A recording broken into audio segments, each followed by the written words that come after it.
Olá, tudo bem? A paz seja contigo. Mais uma vez nós estamos aqui, né, para dar sequência na nossa leitura bíblica anual. Hoje falando de Gênesis, dos capítulos 36 até o capítulo 38.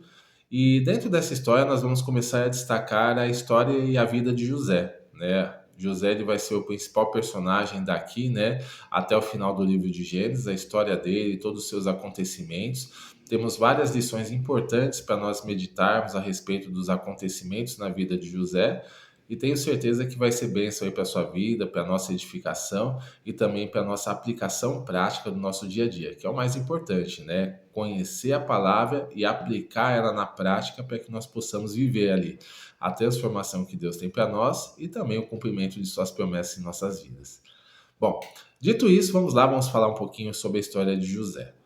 Hoje nós temos dois fatos principais para estar comentando. O primeiro deles, né, é a questão da inimizade com relação aos seus irmãos e depois a venda de José para o Egito como escravo. José, quando ele foi vendido como escravo para o Egito, ele tinha cerca de 17 anos, ou seja, né, ele era um jovem, estava entrando ali na juventude, mas acabou acontecendo essa situação na vida dele. E essa situação ela foi fruto de um ódio gerado, né? De um ódio que foi construído para com todos os seus irmãos, eles eram 12 no total. E dentro dessa situação, né, desses irmãos que acabaram odiando ele, isso foi construído por alguns fatores que aconteceram ao longo da jornada de vida deles. E esse ponto é um ponto importante para nós estarmos analisando a construção dessa inimizade, né? A Bíblia ela nos fala que José, ele ia, falava ali com os irmãos, né, via o que os irmãos estavam fazendo, ia levar más notícias deles ao seu pai. Ou seja, José é uma pessoa meio intrigueira, né? Ele gostava de uma intriga, de uma fofoca, pegava todos os pontos negativos, observava só o que era ruim na vida dos irmãos e ficava expondo aquilo para o seu pai para gerar uma espécie de inimizade. Isso é uma situação muito ruim, né? A gente, quando se envolve com intriga, com fofoca, a gente não gosta desse tipo de pessoa, mas também temos que ter cuidado para não sermos esse tipo de pessoa. Porque às vezes podemos andar na presença de Deus, mas permitir que algumas situações façam com que a gente acabe tomando atitudes nesse sentido.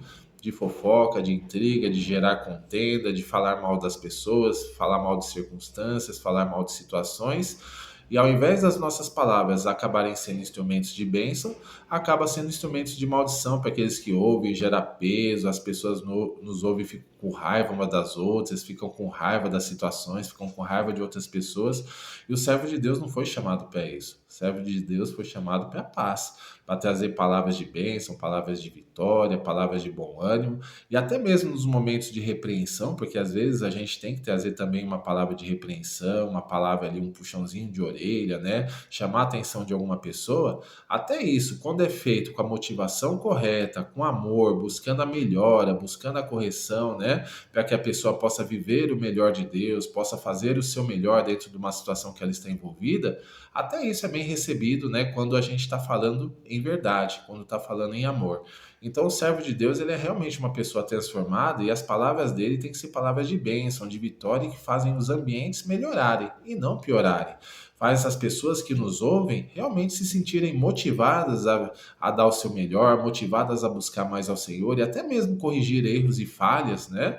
De uma forma que elas possam melhorar a sua vida e não sentir raiva, sentir ódio, sentir situações contrárias, né? Essa palavra, ela, no mínimo, vem da carne, mas certamente é uma palavra que não vem do Senhor e a gente tem que tomar cuidado com esse tipo de coisa. Então José ele tinha esse defeito, né? Ele gostava de uma intriga, gostava de uma fofoca e ficava gerando ali inimizade na família dele, dentro da própria casa dele, e isso trouxe uma consequência dos irmãos começarem a se afastar, né? Não querer ter muito contato com ele. Na sequência, nós vemos uma outra situação, aí já fora do controle de José, né? Que era uma questão do pai dele. O pai dele amava mais a ele do que aos demais irmãos. Isso até tinha um certo motivo, né? Porque ele gostava muito de Raquel, que era sua mulher, e ele teve quatro, né? Quatro mulheres que conviviam juntas por más escolhas que ele fez na vida. E dentro dessa situação, Raquel acabou falecendo. E aí, por conta desse falecimento, a transferência do amor de Jacó acabou passando para José, e ele acabou sendo mais amado do que todos os outros irmãos, que eram filhos das outras mulheres, até mesmo que Benjamim, né, que também é um queridinho ali, mas José ele é o alvo, o objeto do seu amor ali em todas as circunstâncias.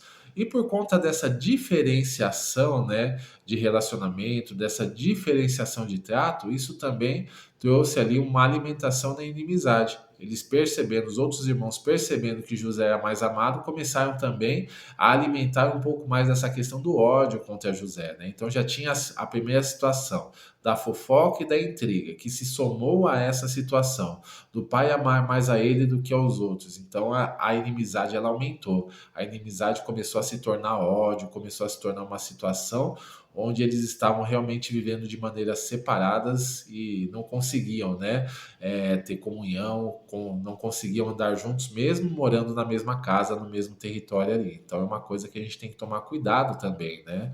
Aí, no caso, para quem é pai, quem exerce autoridade de alguma forma, né, fazer essa acepção, essa diferença entre filhos, entre pessoas e pessoas, pode estar gerando uma semente ruim na casa, pode estar gerando uma semente ruim na família sem a gente perceber.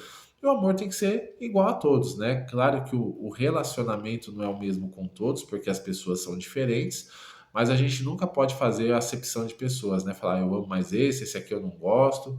O amor ele tem que ser meio incondicional e tem que ser demonstrado através de atitudes, através de palavras, através de acolhimento, né? Para que as pessoas elas possam se sentir que mesmo a gente amando de formas diferentes, mas ainda assim todos são amados. Então esse é um ponto importante, né? Não ter acepção de pessoas ali, porque isso pode gerar uma certa inimizade, principalmente nos ambientes onde as pessoas elas convivem em proximidade. Então tomar cuidado com esse tipo de atuação. E o terceiro ponto que nós vemos que gerou inimizade ali na vida de José foi a questão dos sonhos de Deus, os projetos que Deus tinha para a vida dele. Deus começou a trazer revelações através de sonhos, mostrando que seria o futuro, que José seria uma pessoa que exerceria autoridade, seria uma pessoa que seria respeitada, que realmente seria um líder, né, uma situação desse sentido, e que as outras pessoas, inclusive a sua casa, a sua família, se prostrariam diante dele. E isso é bom, né? Quando nós temos sonhos ali de Deus, temos planos, propósitos, projetos para que nós possamos ir atrás e alcançá-los. Mas, porém, dependendo de como nós apresentamos isso, isso também pode gerar uma situação contrária. E José ele foi apresentar para os irmãos, né, que já tinham uma certa amizade, mas não apresentou para a glória de Deus. Ele apresentou como motivo de orgulho. Olha, eu sonhei dessa forma, sonhei que meu feixe se levantava e os feixes de vocês se prostravam diante dos meus, né? Ou seja, deixando bem claro que ele ia ser importante, que eles iam se prostrar diante dele. Então é mais uma motivação de orgulho do que uma motivação de glória para Deus, de edificação da vida das pessoas.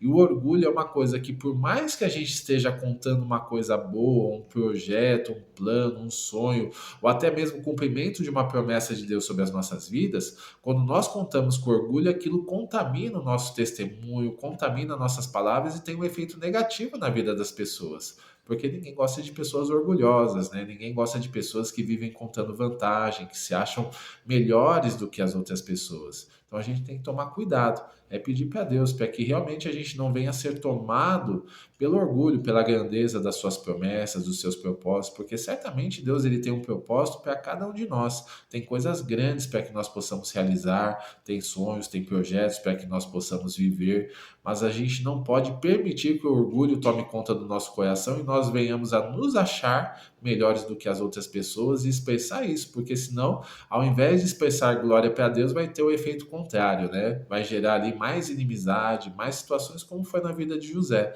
E nós vemos essa situação acontecendo de forma que a inimizade que já tinha sido gerada pela intriga, pela fofoca, pelo amor que o pai, né, tinha condicional com relação a José, e agora por essas questões do orgulho manifestado nos projetos que Deus tinha para a vida dele, tudo isso gerou uma inimizade tal, um ódio tal, que culminou nele sendo vendido, né, do desejo de matar ele, de fazer com que ele fosse vendido como escravo, coisa que aconteceu. Então nós devemos tomar cuidado com vigiar no nosso coração, vigiar na nossa atitude, vigiar se nós não estamos sendo pessoas, né, que estão fazendo coisas como José fez, e devemos realmente buscar a glória de Deus em tudo e em todas as coisas, tá bom?